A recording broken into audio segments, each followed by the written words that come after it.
नमस्कार दोस्तों, आप देख रहे हैं पूरे हिंदुस्तान का सबसे शानदार YouTube channel funny concept classes mathematics के लिए। दोस्तों, हम यहाँ पे जो भी कॉन्सेप्ट पढ़ेंगे सारा कॉन्सेप्ट हिंदुस्तान का बेहतर कॉन्सेप्ट होगा। इससे शानदार और आसान कॉन्सेप्ट होता ही नहीं है। सबसे पहले आपको funny concept classes app download करना है। वहाँ पे हमारी ट्रेनिंग क्लासेज है जिसमें कुल 50 वीडियो हैं। उस ट्रेनिंग क्लासेस को जल्दी से 5 से 7 दिन में ख़त्म करना है। यदि आप ट्रेनिंग क्लास करेंगे तो आपका हर एक चैप्टर में बेसिक मजबूत हो जाएगा। उसके बाद प्लेलिस्ट देखिएगा यूट्यूब चैनल का या ऐप का, तो हर एक चैप्टर में 10, 12, 15, 20, 25 वीडियो हैं। सारे चैप्टर को ढंग से पढ़िए। यदि आप ऐप इंस्टॉल करेंगे तो सारे चैप्टर पता चल जाएगा कि कौन सा चैप्टर पहले और कौन सा चैप्टर बाद में पढ़ना है। आज हम लोग पढ़ेंगे एवरेज चैप्टर में 12वीं क्लास। इससे पहले एवरेज के सभी क्लासेस को खत्म होना जरूरी है। आज का क्वेश्चन है 25 संख्याओं का औसत 40 है। एक संख्या 40 के स्थान पर गलती से 20 पढ़ी गई है। एक अन्य संख्या 40 की जगह 60 पढ़ी गई है। प्राकृतिक संख्याओं की मात्रा 20 के स्थान पर गलती से 25 पढ़ी गई है। वास्तविक औसत बताएं। ध्यान से समझिएगा, मैं समझाता हूं 30 सेकंड में कैसे करना है। 25 संख्याओं का औसत 40 है, यानी टोटल जो वैल्यू हो गई 25 इंटू 40 1000। एक संख्या 60 के स्थान पर गलती से 20 ली गई है। लेना चाहिए था 60, ले लिया है आपने 20। लेना चाहिए था 60, ले लिया है 20, यानी 40 की कमी कर दिया है। 40 की कमी किया है तो क्यों किया है आपको जोड़ना पड़ेगा। एक अन्य संख्या 40 की जगह 60 ले लिया है, यानी लेना था 40, 60 क्यों लिया है, 20 ज़्यादा क्यों लिया है, आपको घटाना पड़ेगा। टोटल निकालिएगा 1020 आएगा। ये जो 1020 टोटल आया है ये 25 संख्याओं का नहीं, 25 संख्याओं का टोटल सम नहीं है, ये 20 संख्याओं का औसत होना चाहिए। क्योंकि मात्रा जो है 20 की जगह पे आपने 25 ले लिया है, तो सही औसत निकालने के लिए 20 से भाग देना होगा। जो सही औसत है वो है 51। समझ में आया है ना। इसके आधार पे 5-7 क्वेश्चन जरूर कर लीजिएगा। आपका इस तरह के प्रश्न में कभी समस्या नहीं आएगी। हम सबसे शॉर्ट अप्रोच अपनाए हैं। यदि आप सारे क्लासेस को करेंगे तो हमारी लैंग्वेज हमारी बात को पकड़ पाएंगे। आइए समझते हैं दूसरा प्रश्न। आज का दूसरा प्रश्न है, दूसरा प्रश्न ये है, एक विद्यार्थी 2 अंकों की 10 संख्याओं का औसत निकालता है। 2 अंकों की 10 संख्याएं हैं, चाहे 10 संख्याएं हैं, 50 संख्याएं हैं, 20 संख्याएं हैं, कोई लेना नहीं, कॉन्सेप्ट एक ही होता है। उसमें से एक संख्या गलती से बदले हुए अंकों के साथ लिख देता है, जिससे कि उसका औसत 2.7 कम हो जाता है। बदली हुई संख्या के अंकों का अंतर ज्ञात कीजिए। थोड़ा सा क्वेश्चन को समझिए। जैसे मान लीजिए कि लेना था 23, 2 अंकों की संख्या, एक संख्या गलती से ना, ये मैं एग्जांपल बता रहा हूं कि 32 हो गई है। लेना था 23, एक संख्या बदल गई है। समझ में आया। जैसे 27 है तो एक संख्या गलती से 72 हो गई है। एक संख्या 36 है तो एक संख्या 63 हो गई है ना। एक संख्या 89 है तो गलती से 98 हो गई है। और जब औसत 10 संख्याओं का निकाला गया, उसे 2.7 का प्रभाव पड़ा। हर एक संख्या में 2.7 का प्रभाव पड़ा, यानी 10 संख्याओं में 2.7 का प्रभाव पड़ेगा तो अंतर जो टोटल वैल्यू पे प्रभाव पड़ेगा वो 27 हो जाएगा। अभी समझाता हूं, ठीक है। अब जो संख्या निकली है, जैसे मान लीजिए कि 72 निकला है, तो इनके अंकों का अंतर निकालना है तो आंसर आ जाएगा 5। अब मैं क्वेश्चन समझाने जा रहा हूं। अभी तो मैं ये बताया कि क्वेश्चन क्या डिमांड है। 2 अंकों की जो संख्या होती है ना, वो 10x + y होती है। अंकों को पलटेंगे तो 10y + x हो जाएगी। ये सब चीजें तब समझ में आएगी जब नंबर सिस्टम की सारी वीडियो पढ़ेंगे। जब अंतर निकालेंगे तो 10x में से x जाएगा, 9x हो जाएगा। y में से 10y घटाएंगे तो -9y हो जाएगा। और यदि 9 हो गया कॉमन तो अंकों का जो अंतर हुआ x - y हुआ। ये जो एक संख्या को पलटने से इतने का अंतर आता है, 9x - y।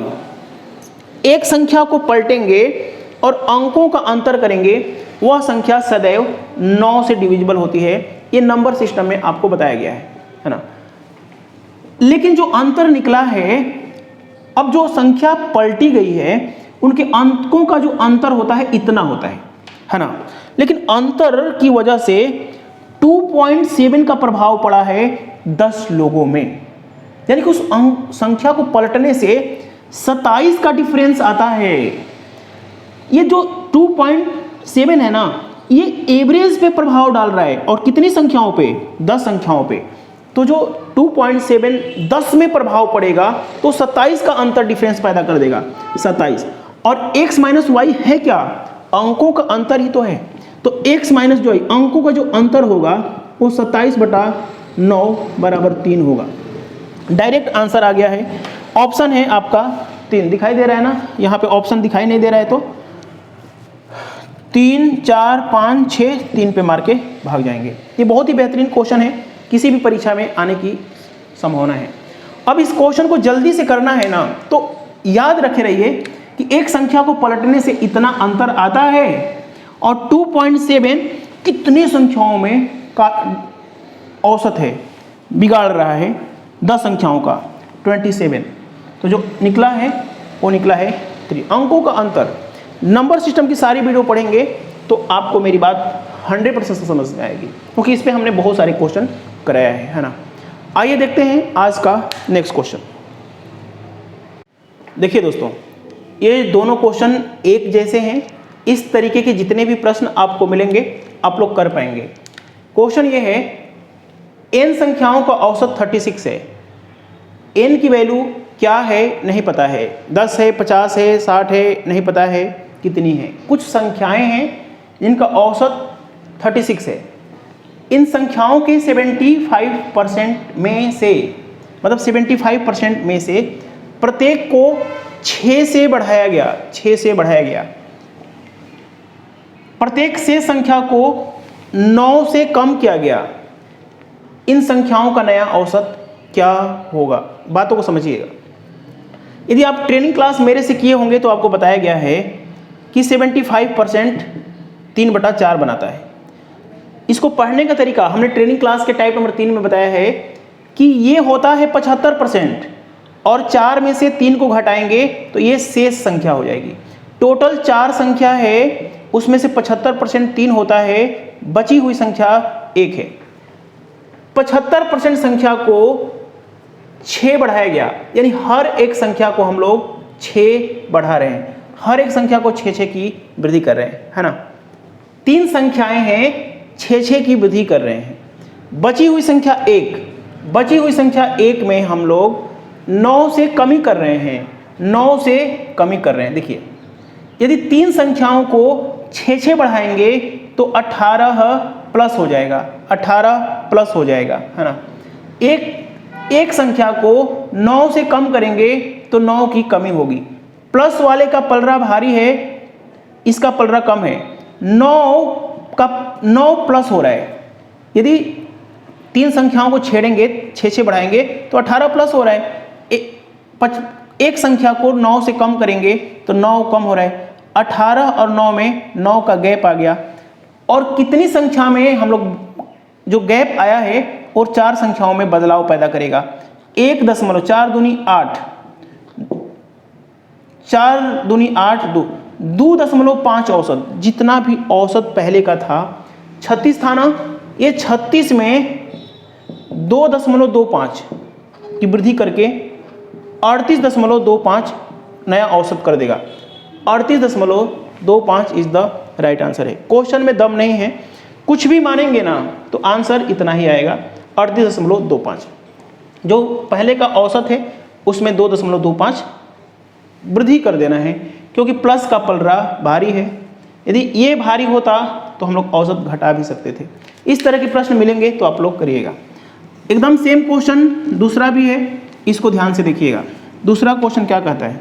क्वेश्चन ये है कि कुछ संख्याओं का औसत 54.6 है। इन संख्याओं के 75 में से, फिर वही बात, 75% क्या बनाता है? 3/4। ट्रेनिंग क्लास के दूसरे टाइप में बताया हूँ कि 4 का 25%, यानी 75% संख्या 3 हो गई, और 4 टोटल है तो 1 घटा देंगे, 4 में से 3 को घटा देंगे तो बची संख्या 1 हो जाएगी। 3 संख्या 75% है और 1 शेष संख्या है। 75% संख्या में प्रत्येक में 5.6 की वृद्धि करना है, तो 3 संख्याओं में 5.6 की वृद्धि करेंगे। शेष संख्या में 8.4 से कमी करेंगे, यानी जो शेष संख्या है 8.4 से कमी करेंगे। तो देखिए 3 संख्याओं में और प्रत्येक संख्या में 5.6 का छेड़खानी करेंगे, तो जो परिवर्तन आएगा 3 6 18, 3 5 15 और 1 16, 16.8 की वृद्धि होगी। इसमें कमी करेंगे तो 8.4 कमी हो जाएगा। देखिए प्लस का पलड़ा भारी है, माइनस का पलड़ा कम है, यहाँ से गैप निकालेंगे तो 8.4 हो जाएगा। 8.4 इसमें से इसको घटाया गया है। प्लस का पलड़ा भारी है, यानी जितना जो औसत रहा है, ये वाला जो औसत है ना, ये बढ़ जाएगा।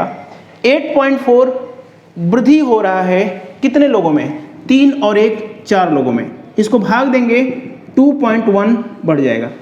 ये जितना औसत है ना 54.6, उसमें 2.1 जोड़ देंगे तो ये हो जाएगा 56.7।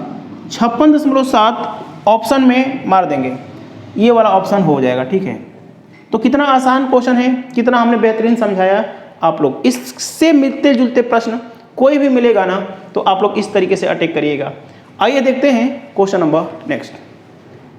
देखिए दोस्तों, क्वेश्चन है अगला, ABC का औसत 11 है। इसका मतलब ये हुआ कि A plus B plus C का जो टोटल सम होगा वो 33 होगा। ध्यान से देखिएगा, यदि आप इतना पढ़ लिए हैं, 12वीं वीडियो मेरी पढ़ रहे हैं, इसका मतलब आपको पता होगा कि A plus B plus C का औसत का मतलब 3 से भागा बराबर 11 और 3 इधर गुना जाएगा तो 33 हो जाएगा। तो ABC का जो टोटल सम है वो 33 है। क्वेश्चन ये है कि CDE का औसत 34 है। इसका मतलब है कि C प्लस D बराबर 3 संख्याओं का औसत 17 है। इसका मतलब टोटल सम 51 होगा। क्वेश्चन है कि EF का औसत 22 है, तो E प्लस F का जो औसत होगा, E प्लस F का जो औसत 22 है, टोटल सम 44 हो जाएगा। EC का औसत 17 है, तो E और C का जो सम होगा ये हो जाएगा 34। ध्यान से देखिए, क्वेश्चन में पूछा जा रहा है कि ABCDEF का औसत क्या होगा। तो इस तरह के प्रश्नों में आपको पैनी नजर रखनी होगी। जैसे ही 2-4 क्वेश्चन इस तरह का पढ़ेंगे तो आपको आइडिया लग जाएगा कैसे जल्दी से अटैक करना है। ध्यान से देखिए, हमें निकालना क्या है? ABCDEF, A B C D E F, यदि टोटल सम पता चल जाता है, इसका टोटल सम पता चल जाए तो 6 से भाग देंगे तो औसत निकल जाएगा। ABCDEF का औसत निकालना है, 6 संख्या है तो 6 से भाग देना होगा।